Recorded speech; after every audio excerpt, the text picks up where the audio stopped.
Hello बच्चों, welcome back. आज के वीडियो के अंदर हम न्यूमेरिकल्स कवर करने वाले हैं लेंस के ऊपर।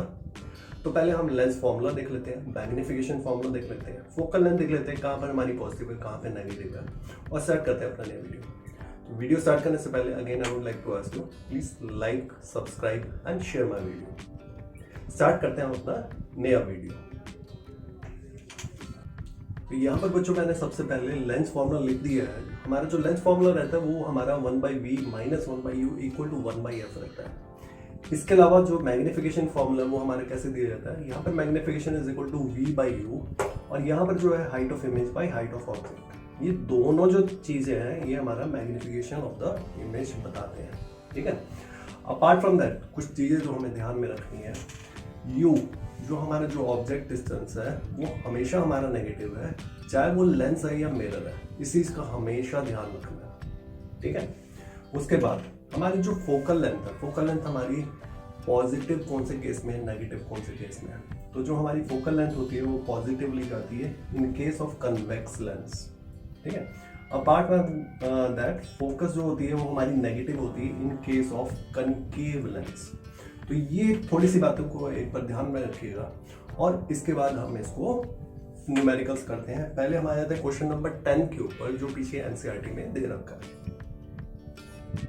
चलिए बच्चों, अब हम क्वेश्चन 10 देख लेते हैं। यहाँ पर क्वेश्चन 10 के अंदर हमें दिया गया है कि जो ऑब्जेक्ट हाइट है, that is height of object जो है वो हमारा 5 सेंटीमीटर हो जाता है। डिस्टेंस फ्रॉम लेंस जो है वो हमारा 25 सेंटीमीटर दिया गया है। तो मैंने आपको बता ही रखा है कि जो हमारा जो इमेज डिस्टेंस होता है वो हमेशा मेरा नेगेटिव होता है, इसलिए मैंने -25 सेंटीमीटर लिया।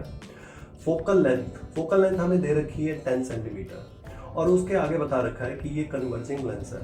तो कन्वर्जिंग लेंस मीन्स कि वो कन्वेक्स लेंस है, और जो कन्वेक्स लेंस होता है उसकी जो फोकल लेंथ होती है वो हमेशा पॉजिटिव होती है, इसलिए जो हमने जो फोकल लेंथ ली है वो +10 सेंटीमीटर ली है। अब इसके बाद मैं फॉर्मूला अप्लाई कर देता हूं। इसके अंदर मैं वैल्यूज डाल देता हूं।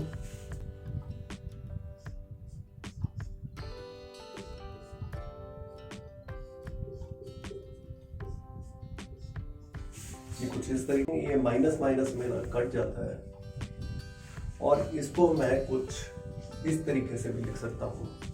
अब मेरा 1/25 इस तरफ जाएगा,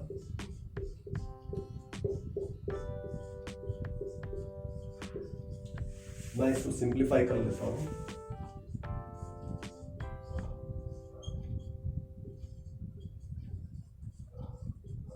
तो वो कुछ मेरा इस तरीके से आ जाता है। तो जो मेरा इमेज डिस्टेंस है वो मेरा 50/3 आ जाता है। इमेज डिस्टेंस को मैं इस तरफ लिख लेता हूं।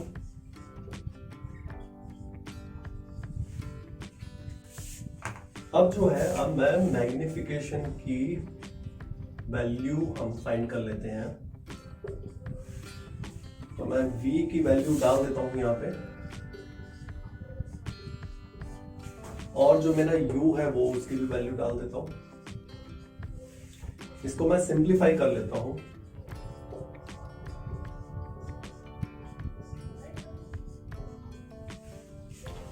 यहां से ही कट जाएगा।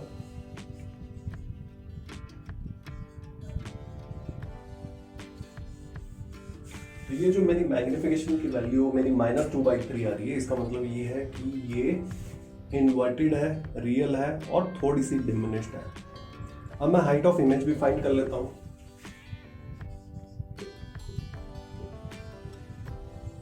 वो height of image by height of object आएगा। वैल्यूज डाल देता हूं।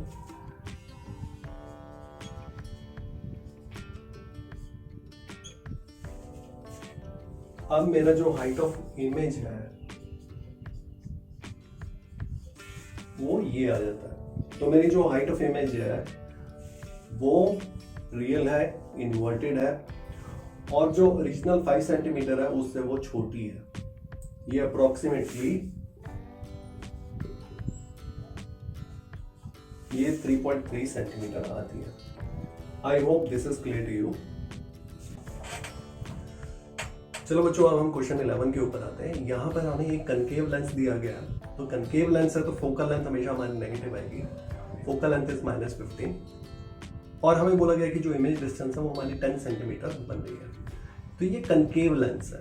कनकेव लेंस के अंदर जो हमारी सारी इमेज बनती है वो in front of the lens बनती है, इसलिए वो हमेशा हमारी नेगेटिव है। तो यहाँ पर हमने इमेज डिस्टेंस जो है वो हमेशा हमने नेगेटिव लेना है in case of concave lens. अब हम फॉर्मूला अप्लाई कर देते हैं। ये हमने फॉर्मूला ले लिया, यहाँ पर वैल्यूज हम पुट कर देते हैं।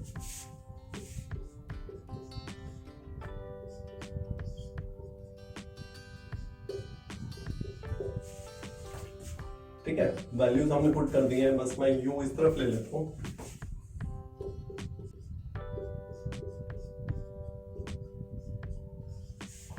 तो जब मैं इसको रीअरेंज करूंगा तो मेरा कुछ इस तरीके से आ जाएगा। अब आप देखेंगे ये दो नेगेटिव्स हैं, तो यहां पर मैं इसको प्लस कर देता हूं। अब मैं इसका आंसर फाइंड कर लेता हूं।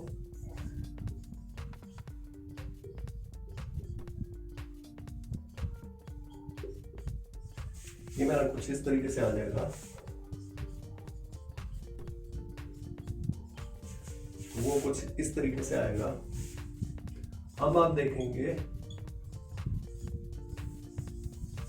मेरा जो इमेज डिस्टेंस है, तो आप देखेंगे कि यू जो है, जो मेरा ऑब्जेक्ट डिस्टेंस है, वो मेरा -30 सेंटीमीटर आया है। -30 सेंटीमीटर आना बहुत जरूरी है, बिकॉज हमारा ऑब्जेक्ट डिस्टेंस हमेशा नेगेटिव होता है इन ऑल द केसेस। तो यहां से हमें कंफर्म हो जाता है कि हमारा जो आंसर निकला वो हमारा सही है।